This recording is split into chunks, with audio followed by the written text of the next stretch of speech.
Welcome, leaders, to The Explainer. Look, if you're sitting in the C-suite right now, leading a multinational corporation, or maybe you're scaling a really ambitious startup, I need your razor-sharp attention for the next few minutes.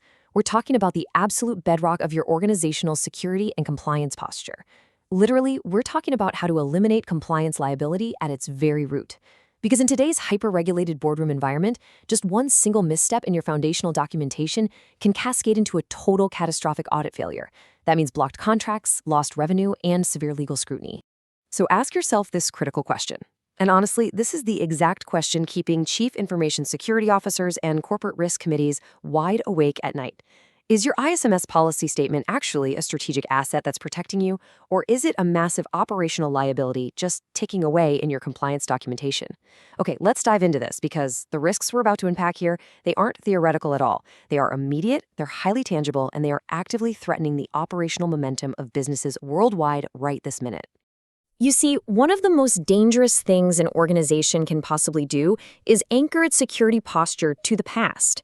On one side of the spectrum, you've got what so many companies are unknowingly relying on: obsolete, superseded standards of a bygone era. These severely outdated frameworks just leave gaping holes in your defense, exposing you to very real, very modern danger. What you absolutely require, and frankly, what your clients demand, is on the other side, the latest version of the standard, which withstands the test of current times and the latest evolved learning curves. Trust me, anything less than that is basically professional negligence. Now, to ensure your organization is completely bulletproof, our essential focus today rests strictly on two foundational mandates.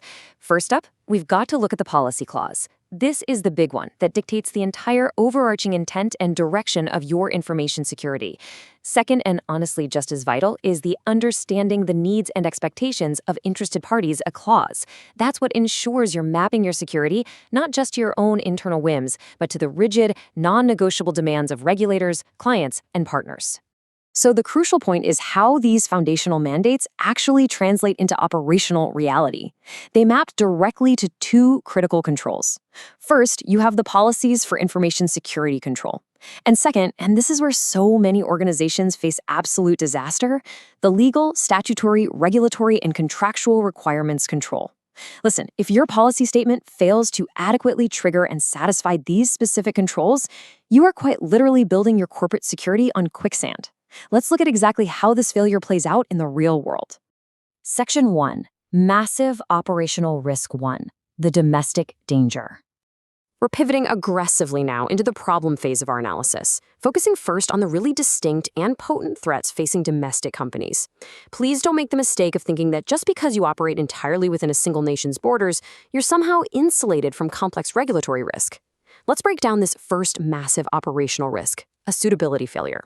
This happens when a domestic organization's policy statement is just way too generic. It completely blindsides the company by failing to reference local statutory data privacy legislation or by totally omitting sector-specific domestic regulations. If your policy doesn't explicitly mandate local regulatory compliance, it's just fundamentally unsuitable for your operational environment. And what's the immediate consequence of this suitability failure during an audit? It results in a direct, minor non-conformance under the policy clause. Now, you might hear the word minor and think, oh, we can breathe easy. Don't. There is absolutely nothing minor about the billable hours required to fix it.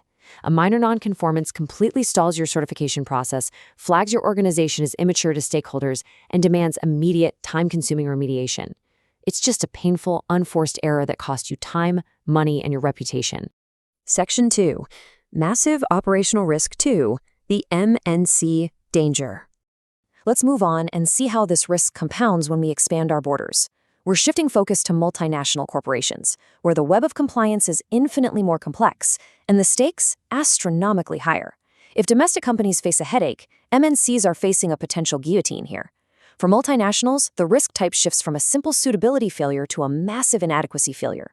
When an MNC utilizes a generic policy statement, it almost always omits critical elements like cross-border data transfer boundaries, specific localization mandates, and those really complex multi-jurisdictional compliance frameworks. When your data flows across borders, your policy has to dictate exactly how that flow is legally governed. Missing this means your entire security framework is structurally inadequate for the reality of global operations. The fallout here is severe. This inadequacy directly triggers a catastrophic major nonconformance under the legal, statutory, regulatory, and contractual requirements control. And let me be clear, A major nonconformance means your information security management system has fundamentally failed to fulfill a core requirement. Certification is denied or suspended. The board is notified immediately. And clients who require certified vendors, they will pause or outright terminate their contracts with you. It is an absolute nightmare scenario. But hey, take a breath, because as this quote rightly states, these catastrophic failures are entirely preventable with the right architectural blueprint. You don't have to reinvent the wheel here, and you certainly don't have to spend tens of thousands of dollars on billable hours for consultants to draft a document from scratch. The solution to mitigating both the domestic and the M&C danger already exists. Section 3. The Silver Bullet. Battle-Hardened Templates. We are thrilled to introduce the Silver Bullet for time-poor, risk-averse leadership teams. Meticulously crafted, battle-hardened templates that instantly eliminate the guesswork and immediately close those compliance gaps we just talked about. Look, the credibility of your policy statement relies entirely on the expertise of those who authored it. These templates are developed by the highly renowned ISO 2701 Institute, operating under the aegis of the ISO Training Institute. This isn't some generic Word doc pulled from a quick internet search. This is a highly specialized asset born from a deeply respected institutional lineage. And this brilliantly illustrates exactly why these templates are the definitive resource on the market. They weren't just mocked up by a single consultant. No, they were forged by a distinguished committee of InfoSec industry experts, principal auditors, the people who actually conduct these high-stakes assessments, and lead instructors. They know exactly what triggers a nonconformance because they're the very people who usually write the nonconformance reports. They've engineered these policies to be completely bulletproof. The sheer efficiency of this deliverable is just unmatched. We are talking about a battle-hardened, single-page, ready-made template. It is expertly condensed for maximum clarity and impact. No 40-page boilerplate documents that nobody actually reads. And it's conveniently packaged in a zip file containing both the MNC format and the domestic format. That means no matter what your operational scope looks like, you have the precise framework you need to align with the standard. Implementation is incredibly fast. It's designed specifically for executives who simply cannot afford to waste time.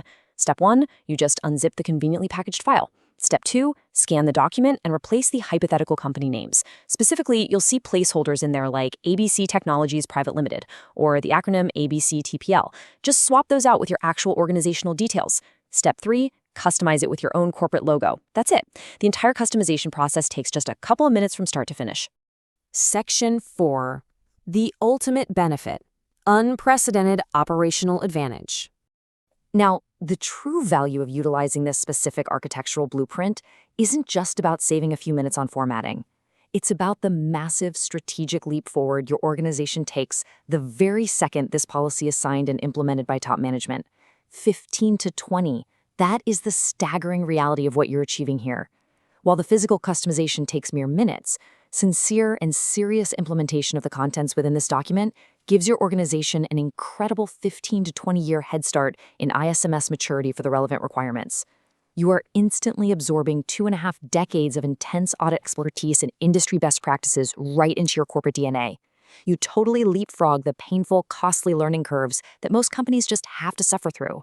So I want to leave you with this final, provocative thought to consider before your next board meeting. Why on earth would you risk a catastrophic, major nonconformance? Why would you leave your organization exposed to the severe compliance liabilities of the MNC or domestic danger when decades of guaranteed ISMS maturity and audit-ready confidence are literally just a few clicks away? The architecture for your success is already built. It's simply up to you to implement it. Thank you for joining me on this explainer, and I strongly urge you to upgrade your operational security immediately.